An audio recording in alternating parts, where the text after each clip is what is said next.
மற்ற கட்சிகள்லாம் ஒன்னா நின்னா திமுகவை வீழ்த்த முடியும்னு நினைக்கிறாங்க. அதில் இல்லை, ஒன்னா நின்று தான் வீழ்த்தணும்னு நான் நினைக்கிறேன். நான் தனியாக ஒன்னா நின்று திமுகவை வீழ்த்தணும்னு நினைக்கிறேன். அது ஒன்றும் நீங்கள் வீழ்த்த முடியாத பெரிய கோட்டையோ ஒரு இதோ எல்லாம் ஒன்றும் கிடையாது. திருப்பி நான் சொல்ல பாருங்க, ரஷ்ய அதிபர் ஸ்டாலின் சொல்றாரு, உலகத்தில் வெல்ல முடியாத படை என்ற ஒன்று இருந்ததாக வரலாற்றில் செய்தியில் இடார். இது ஏமாத்துறது. எதிர்கட்சி தலைமையை கூட வர முடியாத அளவுக்கு கட்சி தோத்துருக்குல்ல. பல இடங்களில் கட்டுத்தொகை இழந்தது இருக்குல்ல அந்த கட்சிக்கு. அப்புறம் என்ன பேசிட்டு இருக்கிறீங்க? வீழ்த்த முடியாதுன்னு ஒன்றும் இல்லை. உயர்ந்த நோக்கம், உயர்ந்த தத்துவம், கடுமையான உழைப்பு, கோட்பாடு இருந்தால் வீழ்த்தலாம். திமுக இதெல்லாம் எங்கள் அண்ணன் திருமாவளவன் சொல்றாரு, நீங்க சொல்றீங்களே, ஓட்டுக்கு காசு கொடுக்காம வெல்லுமா? ஐயா ஸ்டாலின் முதலமைச்சர் தானே, பெரிய தலைவர் தானே. அவர் தொகுதியில அவர் நிக்கிற இடத்துல வாக்குக்கு காசு கொடுக்காம வெல்லுவாரா? பதில் இருக்கா உங்ககிட்ட? பதில் இருக்கா? கம்யூனிஸ்ட் கட்சி இருக்குல்ல, கம்யூனிஸ்ட் கட்சிக்கே காசு இவங்க கொடுத்து கொடுக்க சொல்றாரு. என்னன்னு பெரிய ஆட்சி, ஒரு நேர்மை, பெரிய கூட்டணி, வலிமை உங்க விரும்பி கொடுக்குறாங்களா? வாக்குக்கு விலை இருக்கு. 500 ரூபாய்க்கு போட மறுக்கிறாங்க அப்படின்னா 1000, 1000க்கும் தயங்குறாங்கன்னா 2000. இங்க என்னன்னு நீங்க நல்லா விளங்கிடணும். ஒரு அதிகாரி தவறா இருக்காருன்னா நீக்கிட்டு நேர்மையான அதிகாரியே போடலாம். புரியுது? ஒரு ஒரு அமைச்சர் தப்பா இருக்காருன்னா அவரை பதவியில வச்சுட்டு வேற நல்ல அமைச்சரை போடலாம். ஆனா இங்க எல்லாமே தப்பா இருக்கு. ஒரு கிணறுல நச்சு நீர் இருந்ததுன்னா, விஷ நீரா இருந்ததுன்னா, அது கெட்டு போச்சுன்னா அது இறச்சி ஊத்திட்டு வேற தண்ணியை ஊற விடலாம். ஒரு ஏரி விஷமாயிருச்சு, நஞ்சாயிருச்சுன்னா அந்த ஏரி தண்ணீர்லாம் வெளியேற்றிட்டு வேற தண்ணீரை நிரப்பலாம் அல்லது சரி பண்ணலாம். கடல் நஞ்சாயிருச்சுன்னா என்ன பண்ணுவீங்க? மக்கள் பெருங்கடலை நஞ்சாக்கியவர்கள், விஷமாக்கியவர்கள் இந்த ஆட்சியாளர். நான் கெட்டவன், நான் ஊழல் லஞ்சத்தில் ஊறி தலைத்தவன், என்னை கேள்வி கேட்கிற அருகதையோ தகுதியோ நேர்மையோ முன்னாடி இருக்கிற என் மக்களுக்கு இருக்கக்கூடாது. அப்ப என்ன செய்யறது? நான் அடிச்ச கொள்ளையில அவனுக்கு கொஞ்சம் பங்கு கொடுத்துடணும். அந்த பங்கு தான் வாக்குக்கு 1000, வாக்குக்கு 500. உனக்கு மிக்சி, உனக்கு கிரைண்டரு, உனக்கு குடும்ப தலைவிக்கு 1000, உன் படிக்க போற பெண்ணுக்கு புதுமை பெண்ணுன்னு 1000, தமிழ் மகன் ஒரு 1000. என்னது இது? என்னது இது? இதெல்லாம் என்ன ஸ்கீம்? இதெல்லாம் திட்டம், இதெல்லாம் வளர்ச்சியில வருது. இதெல்லாம் வளர்ச்சியா? 10 லட்சம் கோடி கடனை வாங்கி வச்சுட்டு அதிக கடனை பெற்றிருக்கிற நாடு இந்தியா. இந்தியாவில் அதிக கடனை பெற்றிருக்க மாநிலம் தமிழ்நாடு. யாரு கேட்டது உனக்கு 1000 ரூபாய்? என் தங்கச்சி கேட்டுச்சா? பள்ளிக்கூடம் படிக்க போறேன். கல்வியை தரப்படுத்தி இலவசமா கொடு. இலவச பேருந்து யார் கேட்டா? மாணவர்களுக்கு இலவச பஸ் கேட்டானா? என் பிள்ளை கேட்டானா? கல்வியின் தரத்தை உயர்த்தி, கல்வியை அறிவை வளர்க்கிற கல்வியை இலவசமா கொடு. பஸ் கட்டணம் நான் கொடுத்து எடுத்துக்கிறேன். அங்க 10 லட்சம் ரூபாய்க்கு சீட்டு, இங்க 100 வந்து 50 ரூபாய், 10 ரூபாய், 20 ரூபாய் பயணச்சீட்டு இலவசம்ங்கிறது. இதெல்லாம் வளர்ச்சி? இதெல்லாம் ஆட்சி முறையா? யோசிச்சு பாருங்க. கேவலமா இருக்கு ஒண்ணு. இதுல எங்களுக்கு வந்து திமுக தான் ஜெயிக்கும். ஜெயிச்சு என்ன ஆகும்? இதை விட கொடுமையா வரும். சகலாச்சாரம் குடிச்சா 10 லட்சம் கொடுத்தோம் போன ஆட்சியில. இந்த ஆட்சியில 20. அதான் 20 லட்சம். வேற என்ன மாறுதல் வந்துடும்? திமுக வந்தா என்ன வந்துடும்? இந்த குடும்ப தலைவிக்கு 1000 கூட ஒரு 500 சேர்த்து கொடுப்பாங்க, 1500. வேற ஏதாவது மாறுதல் வருமா? மலையை குவாரின்னு வெட்டுறதை நிறுத்துவாங்க. உலகத்துல மண்ணள்ளி ஆத்து மணலை விற்கிறத நிறுத்துவாங்களா? டாஸ்மார்க்கை மூடுவாங்களா? என்ன மாறுதல் வந்துடும்? லஞ்சம் வாங்குறது சொல்றாருல, எந்த ஒரு வேலையா இருந்தாலும் காசு. அப்புறம் இது கவர்மெண்டா கமிஷன் வண்டியா? கவர்மெண்டா கமிஷன் கிடையாது. சொல்லுங்க, எது கமிஷன் கொடுத்தா தான் அவர் எதிர்கட்சியா இருக்கும்போது கமிஷன், கரப்ஷன் இப்படி பேசிட்டு, அப்புறம் அது வந்தா அதே தான் கலெக்ஷன். அதானே அதே தான் இப்ப நடக்குது. கடமை, கண்ணியம், கட்டுப்பாடுலாம் அது ஒண்ணுக்கு தான் இங்க தட்டுப்பாடு இருக்குது. வேற என்ன இருக்காங்க? என்ன மாறுதல் வந்துடும்? 5 ஆண்டுகளை தமிழகம் கண்ட வளர்ச்சியை சொல்லுங்க.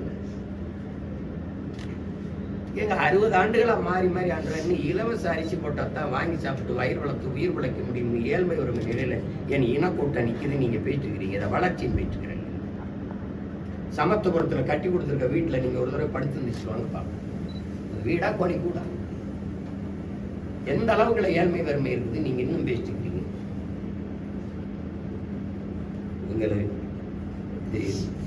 இப்ப இந்த தேர்தல் வர வர பாருங்க எவ்வளவு அன்பும் பாசமும் மக்கள் மேல அக்கறையும் வருதுன்னு பாருங்க. அறிவிப்பாங்க பாருங்க ஒண்ணும் ஜெயிக்குது. நாடு நாசமாகிறது முடிவெடுத்துட்ட பிறகு அது யார் ஜெயிச்சா நமக்கு என்ன? அதுல போய் என்ன பெற்றுருக்கு இருக்கு? அது ஜெயிக்குது. அது 2026 பாஜக எம்எல்ஏக்களோட நான் வந்து சட்டமன்றம் நோக்கி யாத்திரை போக போறேன்னு சொல்லி நைனா நாகேந்திரன் ஒரு கருத்து வெளியிட்டு இருக்காரு. எப்படி பாக்குறீங்க? 2026 சட்டமன்ற தேர்தலில் பாஜக எம்எல்ஏகளுடன் சட்டமன்றம் நோக்கி நான் யாத்திரை போக போறேன். இவங்கெல்லாம் வந்து ரத யாத்திரை, வேல் யாத்திரை நடத்துனாங்க. நான் வந்து சட்டமன்றத்தை நோக்கியான ஒரு யாத்திரை நடத்துறேன் அப்படின்னு சொல்லி பாஜக மாநில தலைவர் ஒரு கருத்து வெளியிட்டு இருக்காரு. ஒரு கட்சியின் தலைவர் அந்த கட்சியில் இருக்கிற தொண்டர்களை, அந்த இயக்க தோழர்களை உற்சாகப்படுத்துவதற்கு பேசுறதுதான். இது எல்லாத்துக்கும் என்னோட கருத்து கேட்கணும். நீங்க திராவிட கட்சிகளை தாண்டி இங்க பாஜக இடமில்லைன்னு சொல்றவங்களும் நீங்க தான். இப்ப அவங்களுக்கே வந்து அப்ப பாஜக எம்எல்ஏக்கள் இங்க வரதுக்கான வாய்ப்பு அதே எங்க மாமா நயினார் நாகேந்திரன் தனிச்சு நின்று வென்று சட்டசபையில இந்த மாதிரி ஊர்வலமா போக முடியுமா? அப்ப திராவிட கட்சி தோல் தானே உங்களுக்கு இருக்குதா? திராவிட பண்டிகள் இல்லைன்னா உங்களுக்கு ரத்தம் எது? திராவிட பன்னிகளின் ரத்தத்தை குடிக்கிற உண்ணிகளாக தான் இந்த இந்திய கட்சிகள் இப்படி தெரியுது. பன்னி செத்துருச்சுன்னா உண்ணி இறங்கி அதுவா போயிடும். உங்களுக்கு புரியுதுன்னு நினைக்கிறேன். அதனாலதான் இந்த திராவிட கட்சியில குடிக்கிறாரு. திமுக வச்சுக்கிறீங்களா, இந்திய கட்சிகளுக்கு கனவே இல்லை, மூடி இருக்கும். இவர் 2 பேர் தான். உங்களுக்கு பல தடவை சொல்லியிருக்கேன். சின்ன வீடு பத்திரிகையில சின்ன வீடு படம், அதுல ஐயா பாக்கியராஜ் வந்து மனைவி எப்படி கட்டி பிடிச்சிட்டு இருப்பாங்க, இந்த பக்கம் கள்ளக்காதலிக்கு பூ கொடுத்துருப்பாங்க விருப்பம். அதுதான் திமுக. இன்றைக்கு பேசிக்கிட்டு இருக்கும் மதவாதத்துக்கு எதிர்ப்பு, பாசிச எதிர்ப்பு, சங் பரிவார் கும்பலை நாங்கள் நுழைவிட மாட்டோம் அப்படின்ட்டு. இந்த பூ கொடுக்கறது யாருக்குன்னா பிஜேபிக்கு தான். இது ஒரு கூட்டம். இது அதான் நம்பிட்டு தெரிய வேண்டியதான்.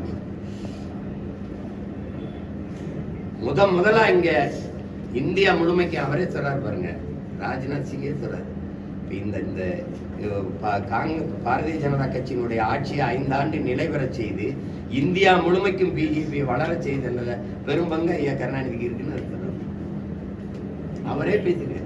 ஐயா வாஜ்பாய் அரசு 5 ஆண்டுகள் நிலையான ஆட்சியை தக்க வைக்க வச்சு அதுக்கு நாடெங்கிலும் பிஜேபி பேர் பரப்ப வச்சதுல பெரும் பங்கு இவருக்கு இருக்குங்கிறார்.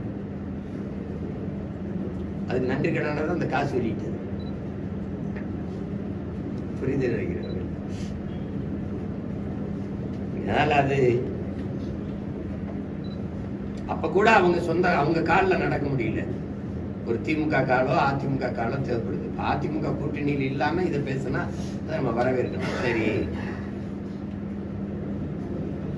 ஒரு கட்சினா அந்த கட்சி ஆட்சி அதிகாரத்தில் இருந்த கட்சி தான் அந்த ஆட்சி காலங்களில் செய்த இந்த சேவைகளை, நலத்திட்டங்களை அதை சொல்ல வேண்டியதே இல்லை. இப்ப எங்க தாத்தா காமராஜ்கிட்ட போய் நம்ம செய்த சாதனைகளாக எடுத்து படம் எடுத்து ஒரு இது மாதிரி எடுத்து போட்டு காட்டலாம் மக்களுக்கு. என்ன சாதனை பண்ணியிருக்கோம்?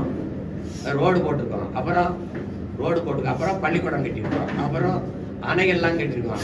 அதுக்கு என்ன கேட்டிருப்பாருன்னு நினைக்கிறீங்க? ரோடு போட்டிருக்கோம், அதுல தான் ஜனம் நடக்குதுல்ல, அப்ப தெரியுமில்ல. பள்ளிக்கூடம் பிள்ளையவே படிக்குதுல்ல, அதெல்லாம் தெரியுமில்ல. அணை கட்டிருக்கோம், அதெல்லாம் விவசாயி பயன்படுத்துறாங்க, அவனுக்கு தான் தெரியுமில்ல. இதை படமா அவர் எடுத்து காட்ட போறியா? சரி, எம்படி செலவாகும்? 2 லட்சம் ஆகும். சனியை முடிச்சு நான் எந்திரிச்சு போகுதுக்கு இன்னும் 10 பள்ளிக்கூடம் கட்டி பிள்ளைகளை படிக்க வச்சிருவேன்னு போனாரு. அவர் செயல் அரசியல், சேவை அரசியல் இருந்தார். இது வெறும் செய்தி அரசியல். 1000 ரூபாய் குடும்ப தலைவிக்கு செப்டம்பர் மாசம் கொடுக்க போறது ஜனவரி 1 இருந்து விளம்பரம் பண்ணது ஆட்சி. இது குடும்ப தலைவிகளுக்கு 1000 ரூபாய் செப்டம்பர் மாசத்தில் கொடுக்க போகிறோம் அப்படின்னு எல்லா தொலைக்காட்சியிலையும் எல்லா இடங்களையும் பதாகை வச்சு விளம்பரம் செய்த கட்சி ஆட்சி இது. இங்க எங்க சேவை அரசியல், செயல் அரசியல் எங்க இருக்கு? வெறும் செய்தி அரசியல். இந்த நாட்டுல மக்கள் அரசியல் எங்க இருக்கு? கட்சி அரசியல், தேர்தல் அரசியல். தேர்தல்ல எதை பண்ணா ஜெயிக்கலாம், எந்த சாதிக்காரனை நிறுத்தினா ஜெயிக்கலாம், வாக்குக்கு எவ்வளவு காசு கொடுத்தா ஜெயிக்கலாம். இதே தானே.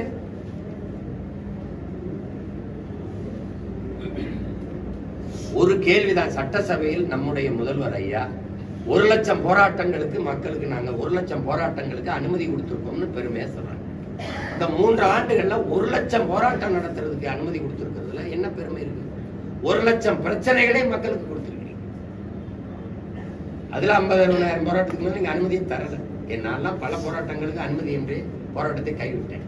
ஆசிரியர் பெருமக்கள் பணி நிரந்தரம் கேட்டு அவங்க ஆசிரியர்கள் கூடும்போது வர அப்படி கைது பண்ணி தூக்கி திருப்பி அனுப்பிட்டீங்க. மாற்றுத்திறனாளிகள் போடும்போது நல்ல இரவில் கைது செய்து கொண்டு போய் கண்காணாத இடத்துல விட்டுட்டு வந்துட்டீங்க. அப்படி பல போராட்டங்களை இருட்டடிப்பு செய்து மூடி மறைச்சிங்க. 1,00,000 போராட்டத்துக்கு அனுமதி கொடுத்தேங்கிறீங்க. அப்ப 1,00,000 பிரச்சனைகளை தானே நீங்க தந்திருக்கீங்க. இது எந்த தீர்வு கண்டிருக்கீங்க? 100 விழுக்காடு மக்கள்கிட்ட வாங்கின மனுக்கள் அந்த பிரச்சனைகளுக்கு தீர்வு கண்டுட்டோம்னு வேற சொல்லிக்கிறீங்க. அந்த பிரச்சனைகளை ஒரு 8 100 வேணாம், ஒரு 10 சொல்லுங்க. இந்த பிரச்சனைகள் நாங்க இதெல்லாம் தீர்த்துட்டோம் சொல்லுங்க. 10 சொல்லுங்க. கூட்டுறவு வங்கியில கடன் பெற்றா அதை ரத்து பண்றேன், நீங்க ரத்து பண்ணீங்களா சொல்லுங்க. நீட் தேர்வை ரத்து பண்றோம், நீங்க எங்க ரத்து பண்ணீங்க? இதெல்லாம் வெற்று வாக்குறுதிகள். இஸ்லாமிய சிறை கைதிகளை, அப்பாவி சிறை கைதிகளை விடுதலை செய்ய எனக்கு வாக்கு தாருங்க. நீங்க இஸ்லாமிய பெருமக்கள் எல்லாம் உங்களுக்கு வாக்கு தந்தாங்க. சிறை கைதிகளை விடுதலை ஆயிட்டாங்களா? சிறை கைதிகள் உடன் நலிவுட்டுட்டா எங்களுக்கு முன் விடுதலை தாங்கன்னு உச்ச நீதிமன்றத்துல வழக்கு போட்டு நீதிமன்றம் சொல்லுது விடுதலை செய்யிட்டு.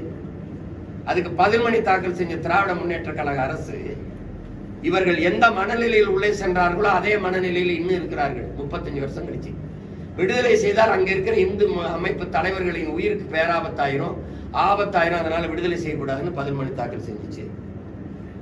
பொய் சொல்றேன்னு நினைக்கிறீங்களா? அப்புறம் எல்லாம் ஏமாற்று.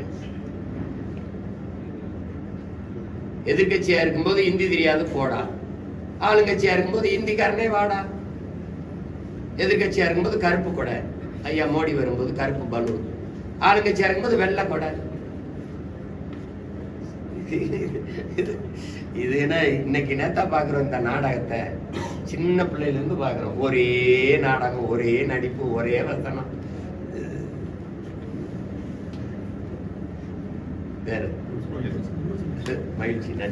முடக்குவாதம், மூலம் உள்ளிட்ட நோய்களுக்கு சிறப்பு சிகிச்சை பெற ஸ்ரீவித்யா சித்தா மற்றும் வர்மா மருத்துவமனை, அரியலூர்.